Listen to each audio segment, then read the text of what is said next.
This is Jordan Poyer, safety for the Buffalo Bills, and you are now listening to Cover One Buffalo Podcast. Let's go.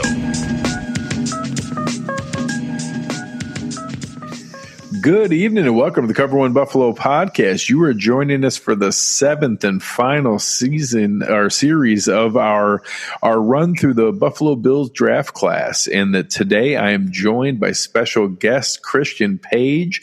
Once again, going to walk through our seventh and final pick, Dane Jackson, the cornerback out of Pittsburgh, as well as some of our undrafted free agent class that came through. Christian, how are we doing? I'm doing good. What since the draft's come and gone, what's the quote that says, smile because it happened or don't cry because it's over? However that is, that's kind of how I feel every year after Saturday. It's like, well, especially I can't take it for granted at this moment because like we said earlier, you can't take any live sporting event for granted, but that's definitely always something fun to recap. Yeah, it's crazy. And especially, someone like yourself and again, Russell, Eric, Zach, Brad, the whole group over cover1.net, so many guys doing this. You guys pour so much time and effort into your rankings, your draft guides, all the different grades that you go through, all the different film that you watch. And it's all built on that culmination of the draft and who's going to get picked where and making fun of who reached on a guy and who is a great value. And, oh, my gosh, I can't believe this guy's available in the seventh round, or I can't believe this guy went undrafted.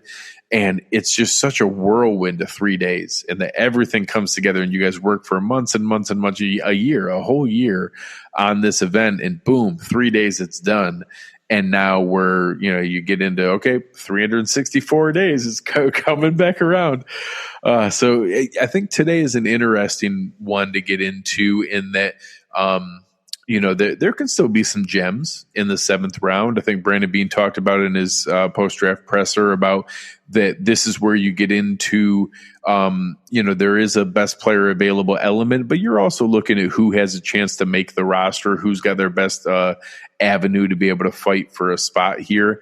I think the stats show that seventh round picks are barely over 50% to be able to make rosters. So I think a lot of times those are guys that don't always make the cut here. The Bills went with one of the few full seniors that they went through. Many of the guys that they were bringing in were actually more than the normal amount of early declarations here.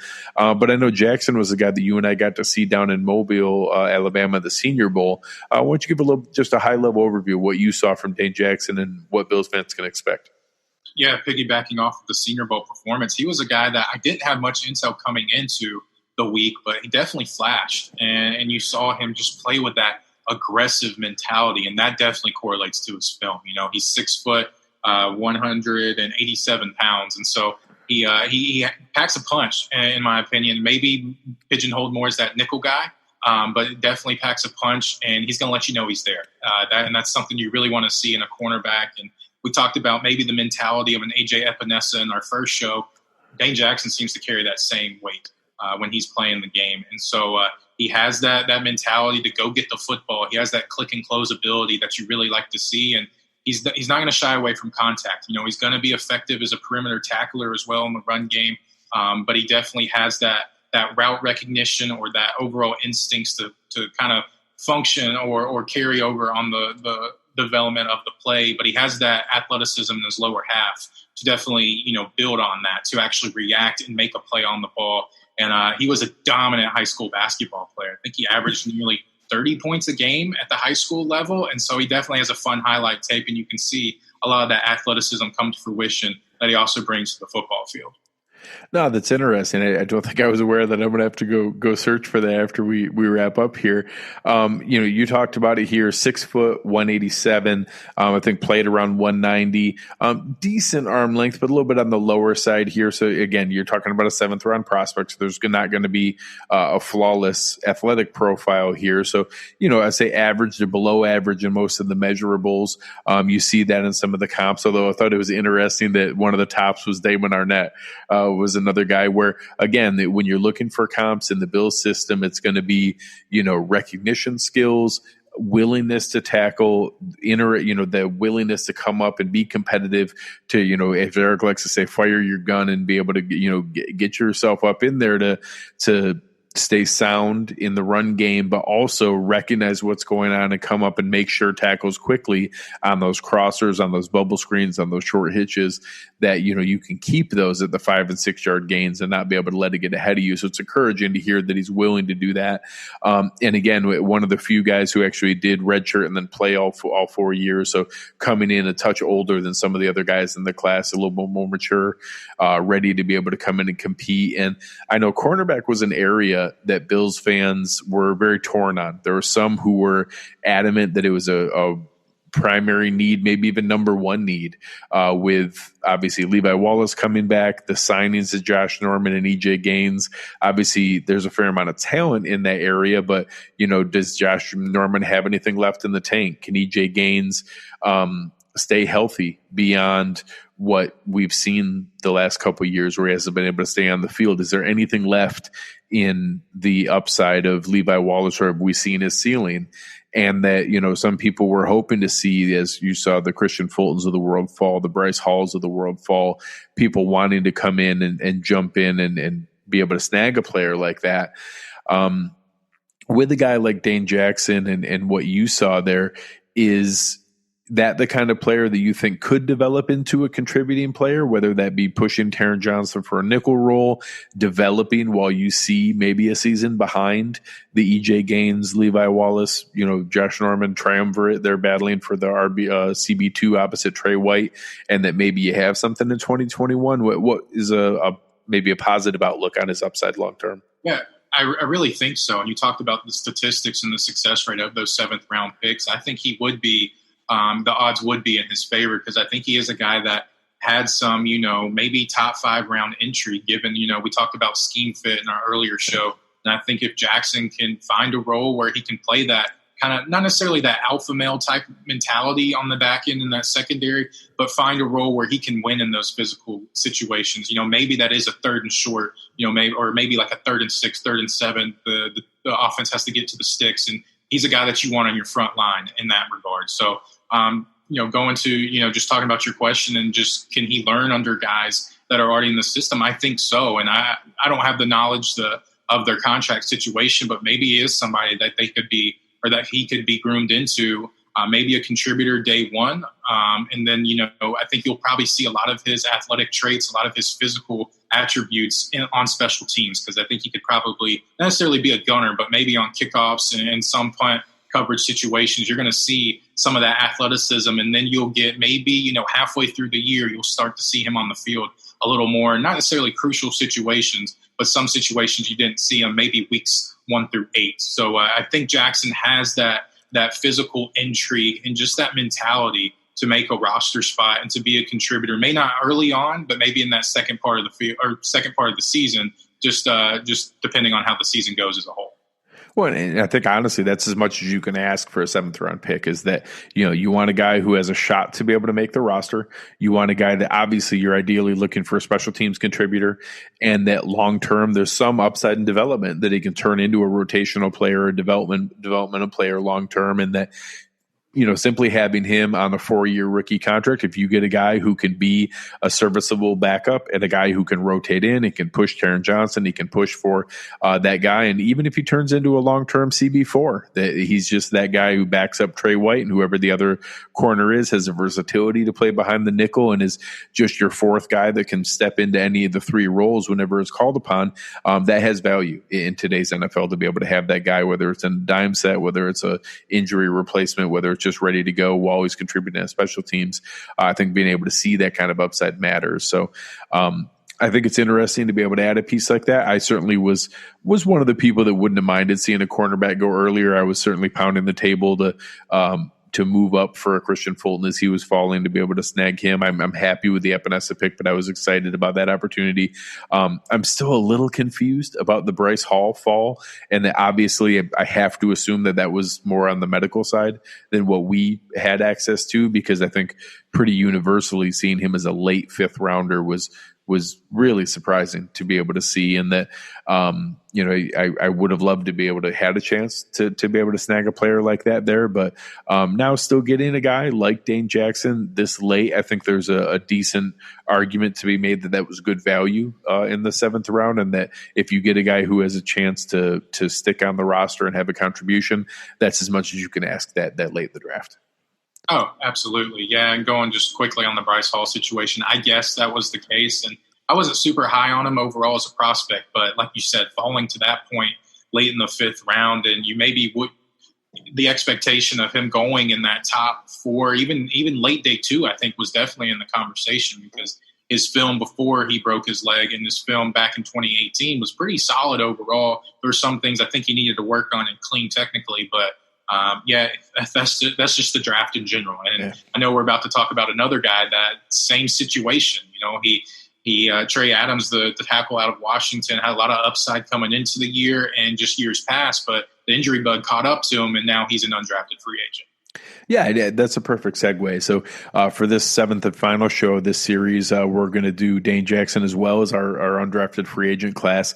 I'm going to share a few of the names here, and then we'll end on Mr. Adams. I think he's certainly the name that most fans are going to be familiar with the overall group. So we'll run through here. Our friends over at BuffaloRumblings.com always do an awesome job being able to track the UDFAs that assigned so far. So Reggie Gilliam is a name I want Bills fans to keep their eye on, because he is a possibility to be the long-term Patrick DeMarco replacement. I don't anticipate that being 2020, but he's a guy who is a special teams monster.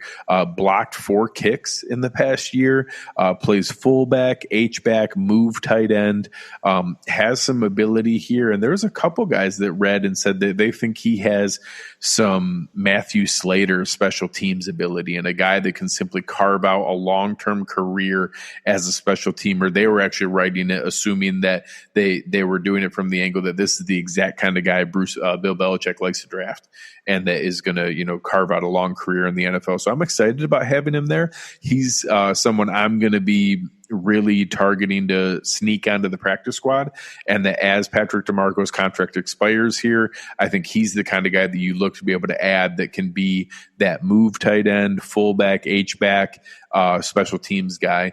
Another name on here is, for anyone who doesn't know, Christian also is an enormous Auburn fan and hosts a show of his own from an Auburn angle. So what do we have here in Markel Harrell?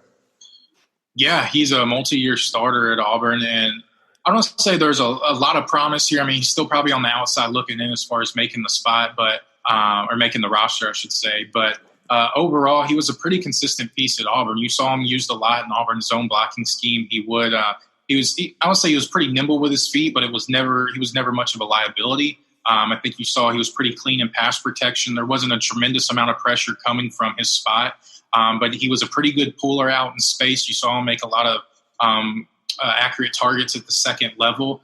So I still think he's on the outside looking in, but given Auburn's heavy rushing offense, I think he would be kind of a situational guy that you could see put in Buffalo's situation, given maybe some of those zone concepts, which I know Buffalo likes to incorporate at times in their in the run blocking scheme. But Harrell, he's definitely another body that I don't think should necessarily be taken for granted out of this free agent class. But I still think he's on the outside looking in, but should be a pretty good camp body, and I'll just go with that.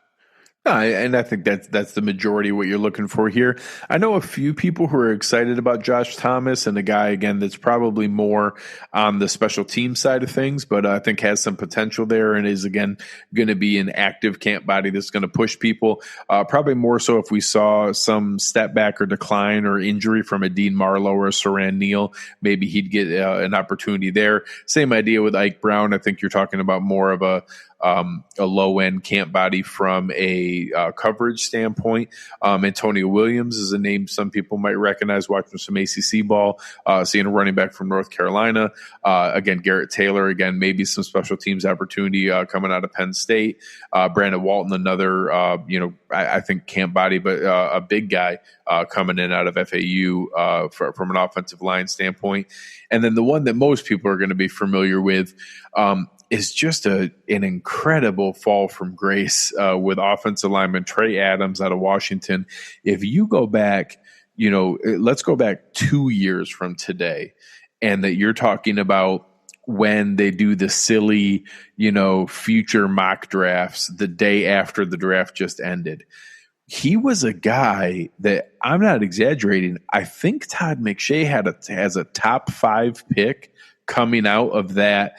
Let's say that was probably coming out of the 2018 draft, that if he was to declare early after, this was coming off his sophomore season at Washington, and that he was a guy that, hey, this is your prototypical left tackle, this is your future, Tony Baselli kind of player. And that, to see from 2 years, one, that he wasn't able to declare to even go out of the draft, plays 2 more seasons at Washington, goes all the way from the point of, hey, maybe he's maybe that was never realistic, but it's a top 5 pick at that point, to, I think, pretty universally a top day 2 pick, top 3 round pick that was going to be there, all the way to when the, rubber hit the road, that he went undrafted. Tell the people a little bit about what we're walking into here with Trey Adams. Yeah, there's actually a good piece breaking down his injury on cover1.net, so you can check that out at some point, just doing some of your research. But yeah, it was a very, I don't want to say dramatic situation, because I don't want that to be painting him in a bad light, but just given some of his knee injury issues, he had an ACL injury, and then he also had a back issue, which was the injury I think you were talking about. He entered the 2018 season as one of those high-profile guys, even with some injury background already. But I remember I was actually going to the kickoff game between Auburn and Washington in the Mercedes Dome in Atlanta. And I think it was maybe just a day or two before, it's like, well, Trey Adams isn't going to play in this game. He has an injured back that's going to keep him out for at least a certain amount of time, if not the whole season. So it was definitely shocking from that perspective, because it was such a late injury coming about. And so, but it seems like, he recovered well. It seems like all the rehabilitation process he's done fine in that regard, but definitely just, I won't say a fall from glory, but just given, expectation, it was definitely surprising, just seeing how Adams went from, like you said, potentially a game changer at left tackle to now maybe making a roster.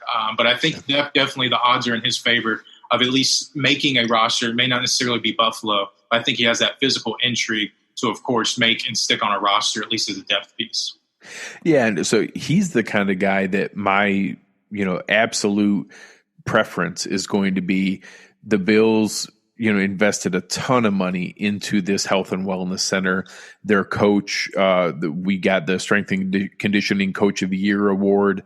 What they've been able to do rehabbing, what they've been able to do from a maintenance standpoint. You saw this crazy laundry list of surgeries the guys ended up having after the season, where all of them, I was like, wow, he was playing that whole year. John Feliciano played with a torn labrum. Jerry Hughes had torn tendons in his wrist and needed the core muscle surgery, and just multiple different things like that they were able to maintain, keep guys healthy and playable at a healthy level. That's exactly what you want here, is that you have a guy like Bobby Johnson who can come in, has worked with, big guys like your Cody Fords and John Feliciano, Quentin Spain, who are not athletic marvels from that standpoint, but has been able to produce great results with guys like that, Dean Dawkins even. So a year in a high-end NFL strength and conditioning program with state-of-the-art facilities, with exceptional rehab programs. Let's see what we can do with just a full year focusing on his body, getting him right, and that, ideally you're able to sneak him on the practice squad for the year, and that I think that's your best case scenario. I don't think he's a guy that I'm all that interested in sneaking as the 9th offensive lineman. But again, if he has a great camp and you don't think you can afford to hide him, I think that it's intriguing to get a guy who's a UDFA that has that one-time potential like that, that's the exact kind of guy who's worth a flyer on to be able to take a stab at. So my ideal scenario is that they're able to use our award-winning facilities, our great strength and conditioning coach and program, give him a full year just to focus on his body, focus on his health, get him right, and then take a run at that at 2021 that, we're talking about. Ty and Secchi's deal will be up. A lot of Darrell Williams' deal is a 1-year deal. Is Cody Ford still going to be a right tackle? Is he ready to move to guard? John Feliciano's deal is up. Spencer Long's deal is up. That would be awesome if you have a guy that your worst case scenario, maybe he's that swing tackle from Ty and Secchi. But best case scenario, maybe he steps in a right tackle and Cody Ford's ready to be right guard and you have your right side going forward. So, I don't want to get fans' hopes up. He went undrafted for a reason. There are some very obvious, very legitimate medical red flags that he may never be. I won't even say may never. It's most likely he will never be what that initial potential was. But it's still exciting to be able to take a stab at what was at one time a very high-end prospect.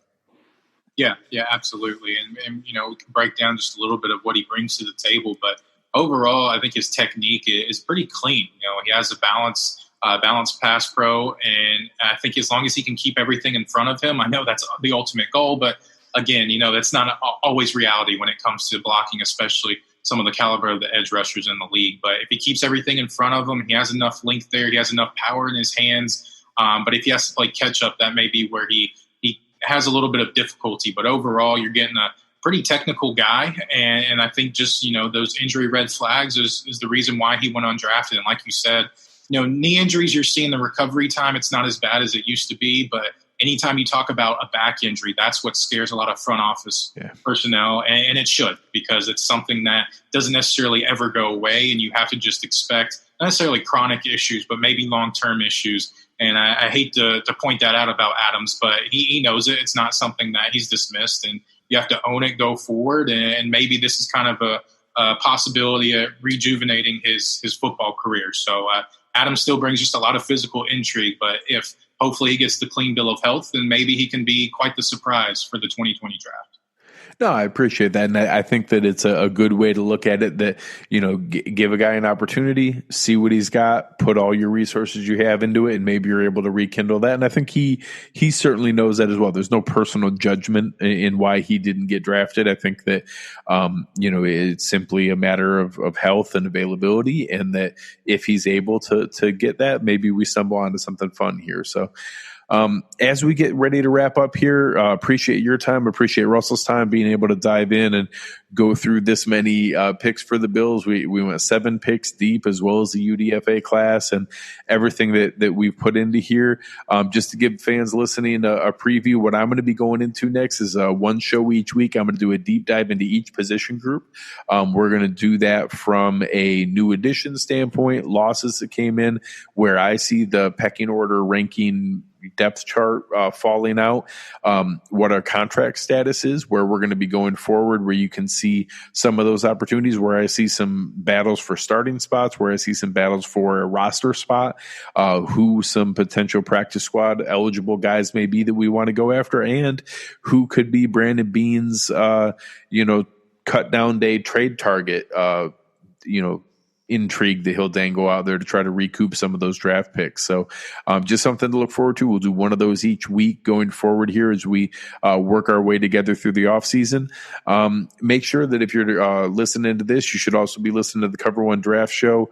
That podcast is fantastic with Christian, with Russell. They're going to be going through a lot of other things here from a draft fit standpoint, wrap ups on the overall draft class, and then getting you ready for the 2021 draft and who to watch out for as we go into this upcoming college season and see what we're going to have from that standpoint. So, Christian, where can the people find you and anything else you have going on? Yeah, _ Christian page on Twitter. And even though we may not have all this 2020 or even 2021 NFL draft content coming at cover1.net, always hit us up on Twitter. Always find us in the Slack channel, and I'll be happy to answer any questions. Even if you just want to be fun, even if it's just a comment or a hot take, I'm always open to any type of conversation. we love talking football. That's why we do this every week. Absolutely. And I can confirm Christian is a good follow. He's a good time on Twitter. Make sure you're checking him out here. Thank you for everybody here working through the draft class. We'll be looking forward to all the other things coming up this offseason. You have been listening to Cover One Buffalo, and we are out.